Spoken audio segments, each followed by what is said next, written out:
நம்ம இன்றைக்கி சூப்பராக தோசைக்கு வெங்காய சட்னி செய்கிறாங்க. இதுக்கு 4 டேபிள் ஸ்பூன் நல்லெண்ணெய் விட்டுக்கலாம். நம்ம 4 பெரிய வெங்காயம் எடுத்துக்கலாம். இதை வந்து பொன்னிறமாக நல்லா வதக்கிக்கலாம். புளி சின்ன நெல்லிக்காய் அளவுக்கு ஆட் பண்ணிக்கலாம். இது கூடவே நம்ம வரமிளகாய் ஒரு 6 அல்லது 7 காரத்துக்கு தகுந்த மாதிரி ஆட் பண்ணி இதையும் சேர்த்து நல்லா வதக்கிக்கலாம்.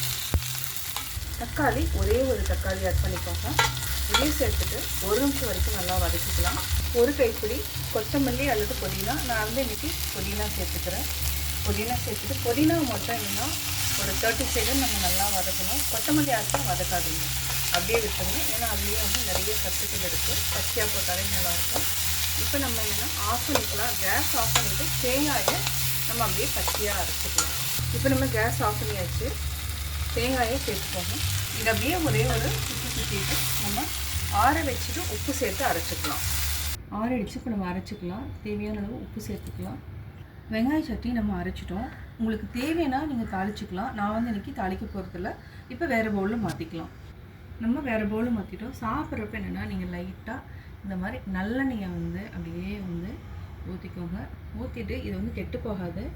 ஒரு 3 நாள் வரைக்கும் நம்ம வச்சுக்கலாம். ஃப்ரிட்ஜில் வச்சுக்கலாம். அவ்வளோதாங்க. இதை வந்து தோசைக்கோ பணியாரத்துக்கோ இட்லிக்கோ வச்சு சாப்பிட்டிங்கன்னா அவ்வளோ சூப்பராக இருக்கும். நீங்களும் ட்ரை பண்ணி பாருங்கள். ட்ரை பண்ணி பார்த்துட்டு உங்களுடைய கமெண்ட்ஸ் எனக்கு சொல்லுங்கள். லைக் பண்ணுங்கள், ஷேர் பண்ணுங்கள், கமெண்ட் பண்ணுங்கள். மறக்காமல் சப்ஸ்கிரைப் பண்ணுங்கள்.